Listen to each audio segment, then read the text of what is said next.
Casey, what's that sound? I hear like a faint chugga-chugga coming toward us. Kevin, that can only mean one thing. It's the Hot Mess Express. The Hot Mess Express!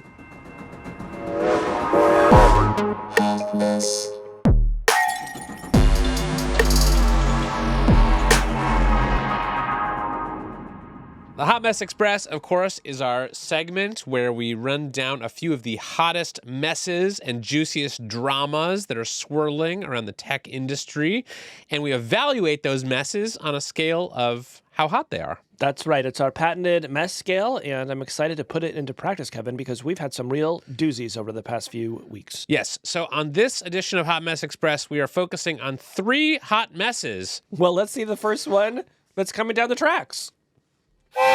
You grab it. We've upgraded our train to a much bigger, more impressive train. All right, Kevin, this first mess comes to us from the crypto company Solana, which posted an ad on Monday for its 2025 Accelerate conference that was such a great ad that the company immediately had to take it down.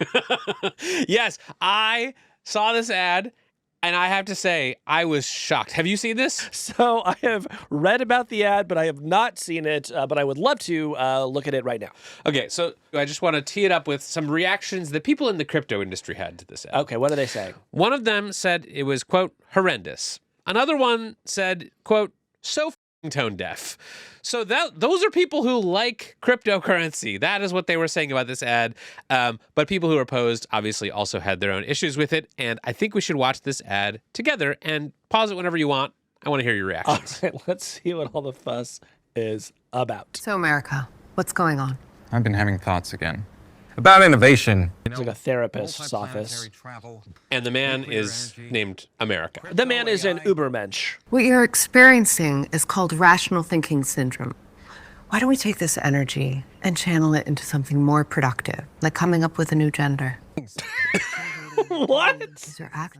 Oh my God. You know, I used to think the media was my friend. Oh, here we go. Pause. Okay.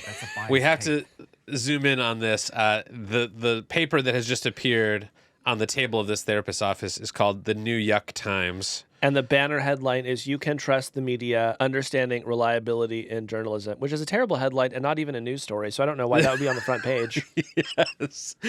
Anyway, continue. I got canceled for saying 2 + 2 is 4. Have you ever considered that math is a spectrum? This is like an Andreessen Horowitz fever dream. Hard work. Oh, here comes the Ayn Randian reaction. I am Spartacus. You're fired. And then it cuts to a screen that says, "America is back. It's time to accelerate," which is the name of a conference. Casey, your reaction to the Solana ad. I need to go lie down. What is the matter with these people? You know what's so interesting is, okay, so Solana is a cryptocurrency. Yes. And I believe it's one of the candidates to be part of our strategic crypto reserve. Correct. And what we just saw in that ad has nothing to do with crypto, you know, which is just like, I feel like we kind of keep coming back to this point, which is that if you actually have to sit and reckon with crypto, what you mostly decide is, this is not a good technology for anything. I don't want to use it. And so in response to that, Solana has said, why don't we start a culture war over something completely irrelevant? Right. It's like the ultimate vice signaling device, but without any kind of like real pitch behind it. It's not saying like, this is why the thing we're doing is good. It's just like, we're not doing the gender pronoun stuff that the wokes are doing. Yeah. Are you a hateful person? Come to our conference. I liked Joe Weisenthal at Bloomberg had a good take on this, where he basically said, look, the anti-woke stuff, whatever, that's kind of like bog standard at this point. The real offense of this ad is like putting crypto innovation in the same category as like building nuclear reactors. Like, no, you know, and I will just say, Solana's been around for a while now. People had a lot of opportunities to build earth-changing stuff on Solana, and let's just say they haven't quite gotten there yet. Well, they built some earth-changing stuff. Unfortunately, it is exclusively meme coins sold on pop.fun. So that is what this fictional America character in the therapist's office is advocating for. More meme coins. All right, well, I've decided not to go to the Accelerate conference. Send my regrets. All right. So, Casey, what is your mess rating on this hot mess? This is a legitimately hot mess. Anytime you take something that should be totally non-controversial, like, hey, do you want to come to our company's conference, and turn it into a scandal that requires you to delete an ad, you're in a hot mess. Yes. If the crypto skeptics and the crypto boosters agree that you've made a bad ad, it's a hot mess. This is Solana's biggest unforced error since the creation of the Solana blockchain.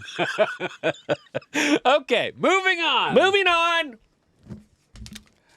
All right, Kevin. This next mess suggests that your AI therapist might need an AI therapist. A new study in the peer-reviewed medical journal NPJ Digital Medicine builds on previous work that showed that emotion-inducing prompts can elevate, quote, anxiety in LLMs, affecting their therapeutic usefulness. What do we mean by that? Well, according to a New York Times story on this study, traumatic narratives increased ChatGPT-4's reported anxiety, while mindfulness-based exercises reduced it, though not to baseline.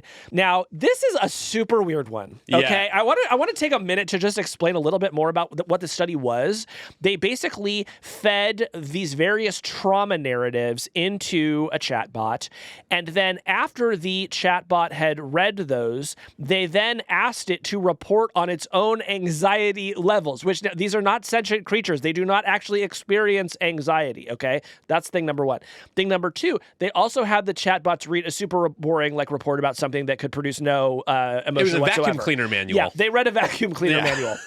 And then they asked them the same question, which is, are you feeling more or less anxious? For the most part, the chatbots read the vacuum ownership manual, do not experience anxiety. But somewhat interestingly, their responses change after they read the trauma narratives. Why is that important? Well, the reason is because people have started to use these chatbots like therapists, right? They have started to tell them their actual traumas. And these people know that this is not a real therapist, that it is not sentient. But as we've talked about before on the show, sometimes you can get comfort from one of these sort of, digital representations of a therapist. And so the risk here is, if the output is sort of wound up, if the output is betraying some of this anxiety, it will be a worse therapist than if it were sort of more measured, which suggests that we may want to build measures into these chatbots that account for the fact that they will respond differently after they have heard these narratives. Yeah.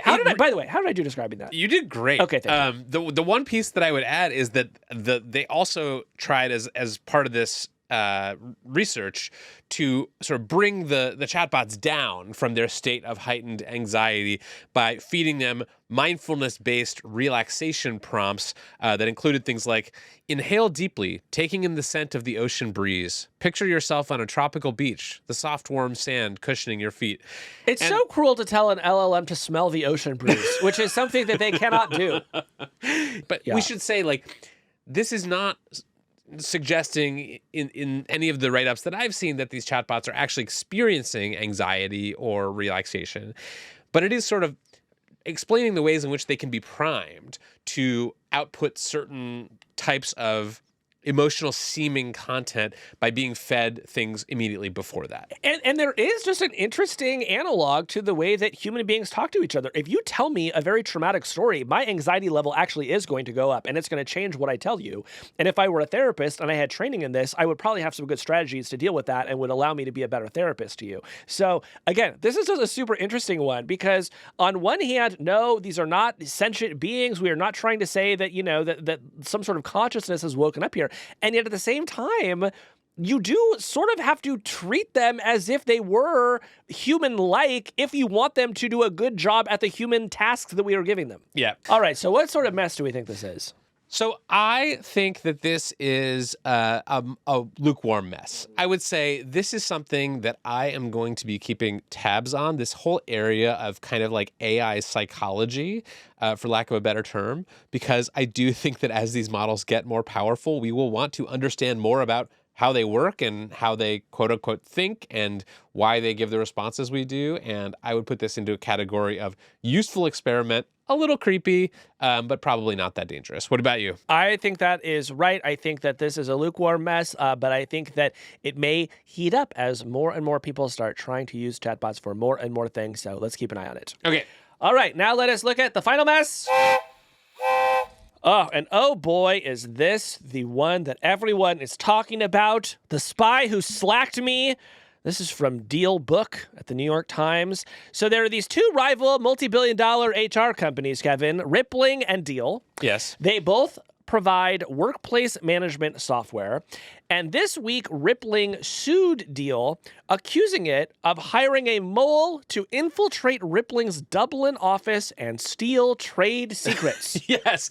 This is the most interesting thing, and maybe the only interesting thing ever to happen in the world of enterprise HR software. So tell us the details of this story. It is so wild. So basically, here's what we know so far. A few months ago, Rippling, which is one of the big companies that makes like HR software for onboarding and benefits that a lot of companies use, they see an employee in their company Slack searching for mentions of Deel, the Deel, which is one of their biggest rivals. And imagine Coke and Pepsi, but for something that is unfathomably boring, and you'll have an idea of what we're talking about. Yes. So this employee that they see searching for mentions of Deel in Slack, they see them trying to do things like find pitch decks, pull contact information that might be useful to Deel as it tries to figure out, okay, which companies are signing up for or potentially may sign up for services like the ones that both Deel and Rippling offer. So that's pretty interesting. How might they try to catch a spy if they suspected one might be in their midst, Kevin?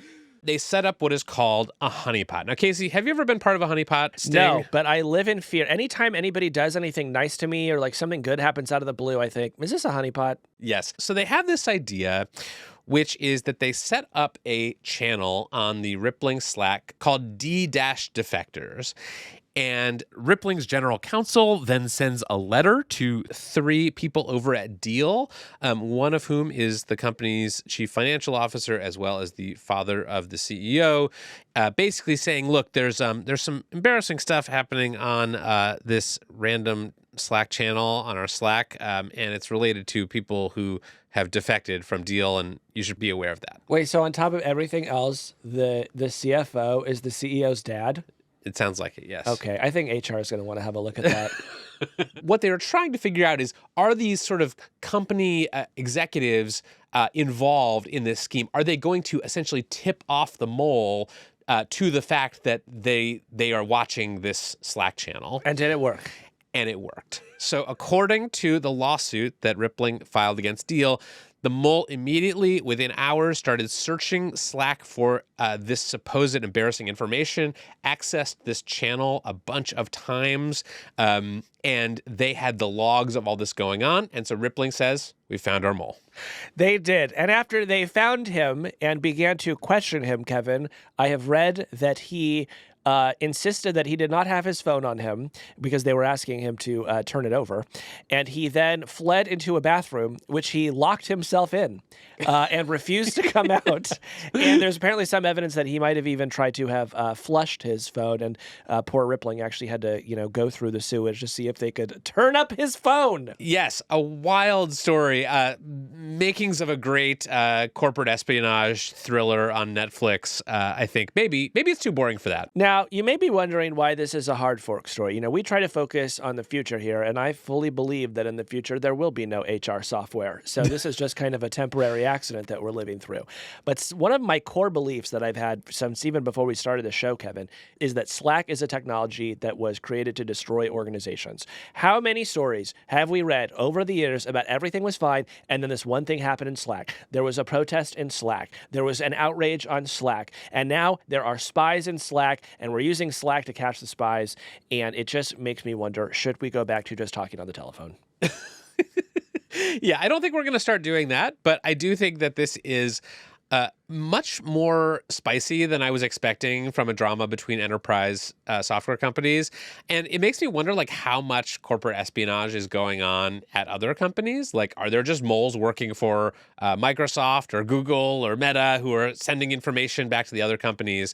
I wouldn't put it past them, but I think I hope they're being a little slicker about it than Deel was. Oh, yeah. I mean, the big platforms have been warning their employees for years that they should just fully expect that there are spies from foreign countries among them who have been, sent there to sort of gather intel. And if foreign countries are doing it, I'm sure that companies are doing it as well.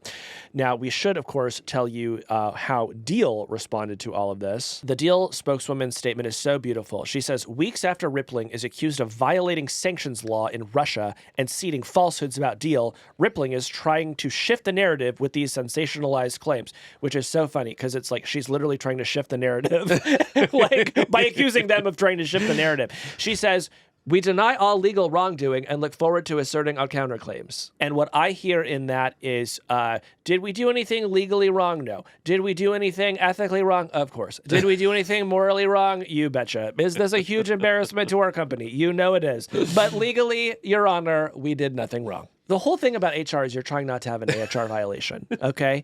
What could be more of an HR violation than my boss told me I had to go hire a spy to go spy on our rival corporation?